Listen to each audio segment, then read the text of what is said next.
வணக்கம், welcome to Ammachi's kitchen. இன்றைக்கி நம்ம பார்க்க போகிறது கொத்தவரங்காய் பருப்பு சிலி. கொத்தவரங்காய் பருப்பு சிலி செய்கிறதுக்கு தேவையான பொருட்கள் என்னென்னு பார்த்துடலாங்க. பொடியாக நறுக்கி வச்ச கொத்தவரங்காய், கடலைப்பருப்பு 2 பச்சரிசியும் சேர்த்து ஊற வச்சுருக்கோம், அதை கழுவி வச்சுருக்கோம். சும்மா ஒரு சின்ன குட்டி டம்ளரில் ஒன்று போட்டால் போதும். அப்புறம் தாளிக்கிறதுக்கு கடுகு, உளுத்தம்பருப்பு, வெங்காயம், மஞ்சத்தூள், பெருங்காயத்தூள், கருவேப்பிலை, ஜீரகம் வந்து இந்த பருப்பு சிலுவைக்கு போட்டு ஆட்டிட போகிறோம் மிக்சியில்.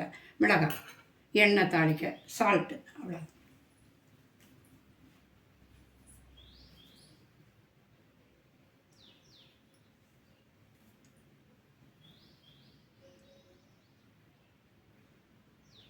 இப்போ கடலைப்பருப்பை ஜாரில் போடணும்.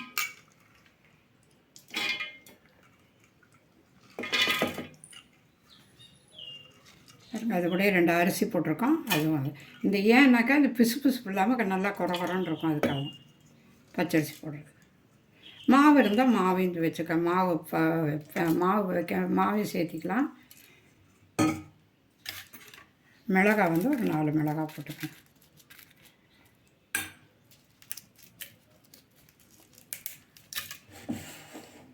ஜீரகம் 2,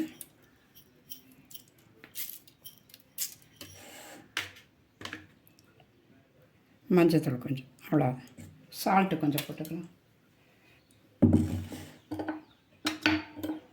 இந்த கடலைப்பருப்புக்கு உப்பு வேணும், அதனால் சால்ட்டு போட்டுக்கலாம்.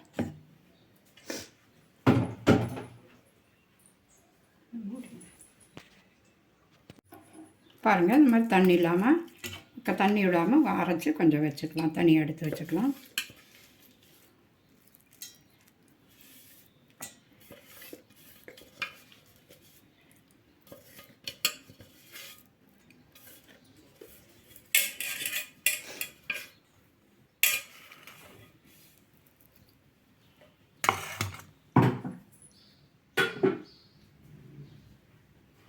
அடுப்பு பற்ற வச்சுக்கலாம்.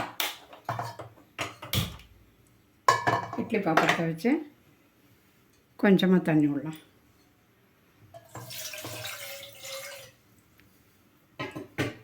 போதுங்க. அதிலே கொத்தவரங்காய் ஒரு தனித்தனியாக வேக வைக்கிறதோட சீக்கிரமாக வேலையாகும். அதனால் ஒரே டைமில் கொத்தவரங்காய் போட்டுடலாம், வேகட்டும். கொஞ்சம் மஞ்சத்தூள் போட்டுடலாம், கொஞ்சம் சால்ட்டு,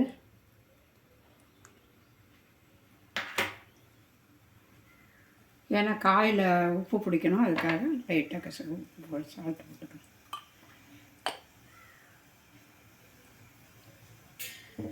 விட்டுங்க. அதே மாதிரி உளுத்தட்டு வச்சுருங்க, சீக்கிரமாக ஆகும். உளுத்தட்டு வச்சு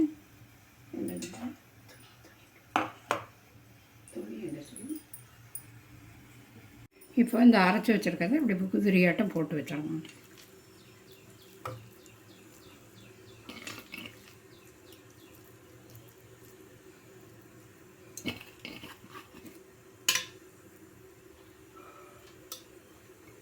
இட்லி பாத்திரத்தை மூடி வச்சிடலாம். ஒரு 5 நிமிஷம் வேகட்டும்.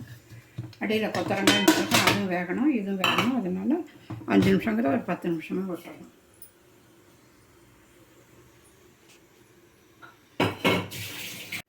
இப்போ 5 நிமிஷம் ஆகிடுச்சுங்க. 5 நிமிஷத்துக்கு மேலேயே ஆகிடுச்சு, நல்லா வெந்திருக்கு. அதனால் இப்படி தொட்டு பார்த்தா நம்ம கையில் ஒட்டாத வருது பாருங்கள். இதுதான் பதம். இப்போ இதை இறக்கி வச்சிடலாம்.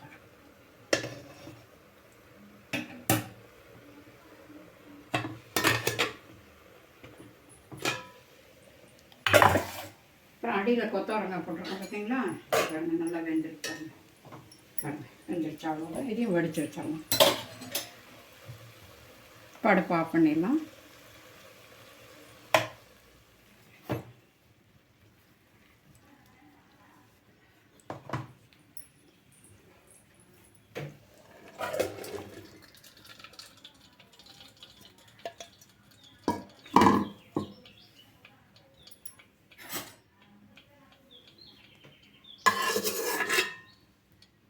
பாருங்கள், கொத்தவரங்காய் நல்லா வெந்து வடித்து வச்சுருக்கோம். தண்ணி போக வடித்து வச்சுட்டு இப்போ இந்த பருப்பு உசிலியை வந்து நல்லா பொடி பண்ணிடணும்.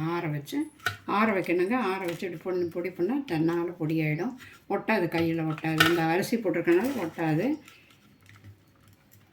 அரிசி இல்லாதவங்க பச்சரிசி மாவு அதோட கலந்து பிசைஞ்சு வைக்கலாம்.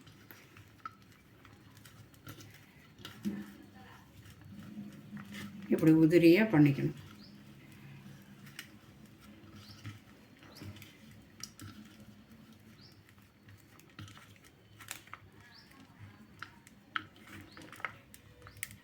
தாளிப்பு கட்டுறேன். ஒரு வடை சட்டி வச்சுருங்க. நல்லா காயட்டும்.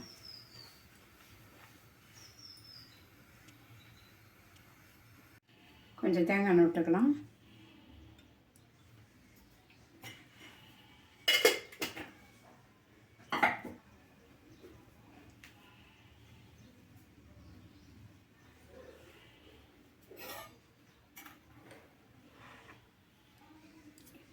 சமைக்கிற எண்ணெய் கொஞ்சம் ஊற்றிக்கலாம்.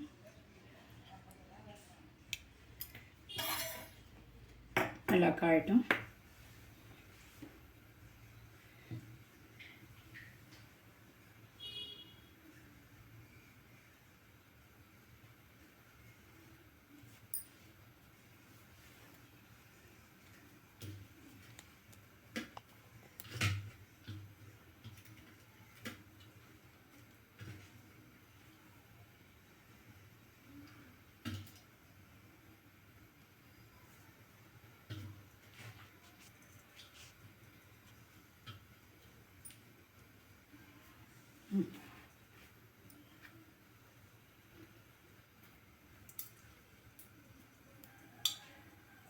எண்ணெய் காஞ்சிருச்சு. கடுகு உளுத்தம் பருப்பு போட்டுக்கலாம்.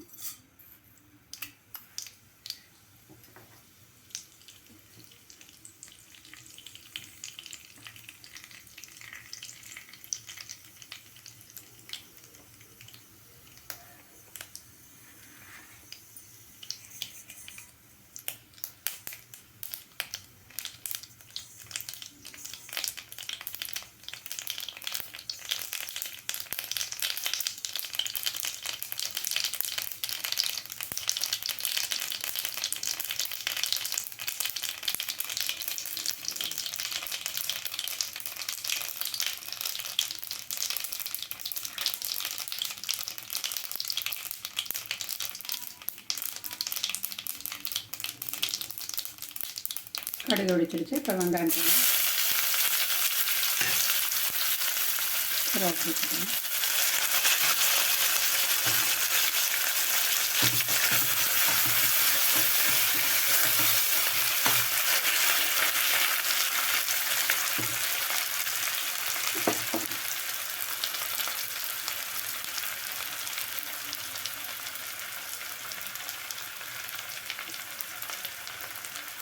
ஏற்கனவே காய்க்கும் போட்டிருக்கோம். கடலை மாவு அரைக்கும் போதும் போட்டு வச்சுருக்கோம். கடலை அரைக்கும் போதும் நல்லா கொஞ்சமாக போடணும். அப்புறம் வேணா பார்த்து போட்டுக்கலாம்.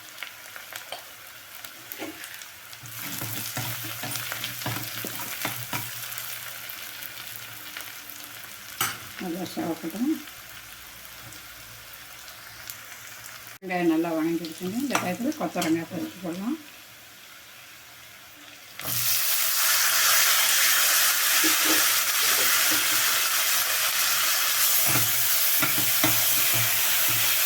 நல்லா தண்ணி இல்லாமல் அதில் கொஞ்சம் தண்ணி இருக்கணும். அதையும் எடுத்துக்கலாம். நல்லா தாளிச்சு பரட்டி விடலாம். இப்போ கொத்தவரங்காய் போட்டிருக்கோம். நல்லா பரட்டி விடுங்க. கொஞ்சம் தண்ணி இருந்தாலும் அதையும் இழுக்கிறோம். இதுக்கப்புறம் இந்த அரைச்சி வச்சுருக்கோம். கடலை பருப்பு அரைச்சி வச்சுருக்கேன் இல்லைங்களா, அதையும் போட்டுருக்கோம்.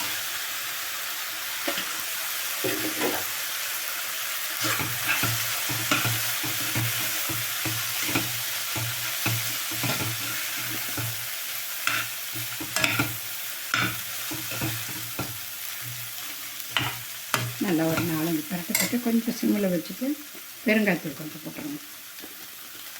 கடைசியாக பெருங்காயத்தூள் போடுங்க. அப்போ தான் நல்ல மணமாக இருக்கும்.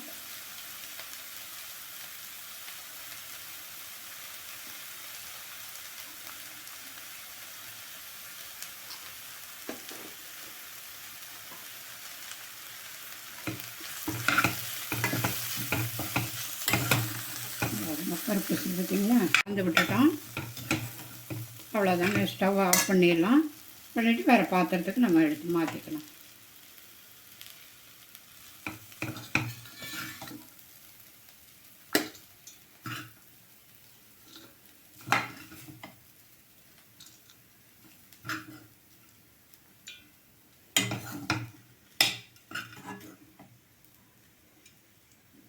இப்போ பருப்பு சிலி ரெடி ஆகிடுச்சுங்க. இதுக்கு இந்த காய் தான் போடணுங்கிற ஒன்றும் அவசியம் இல்லை. கேரட் இருந்தால் போட்டுக்கலாம், பீன்ஸ் இருந்தால் போட்டுக்கலாம், வேறு காய் மேரக்காய் இருந்தால் போட்டுக்கலாம். எது வேணாலும் போட்டு செஞ்சு பாருங்கள். இது வந்து தயிர் சாதம், கலவை சாதத்துக்கெல்லாம் நல்லாயிருக்கும். புளிக்குழம்புக்கு ரொம்ப நல்லாயிருக்கும். செஞ்சு சாப்பிட்டு பாருங்கள். சாப்பிட்டு பார்த்துட்டு எப்படி இருக்குங்கிறது சப்ஸ்கிரைப் பண்ணுங்கள். நன்றி, வணக்கம்.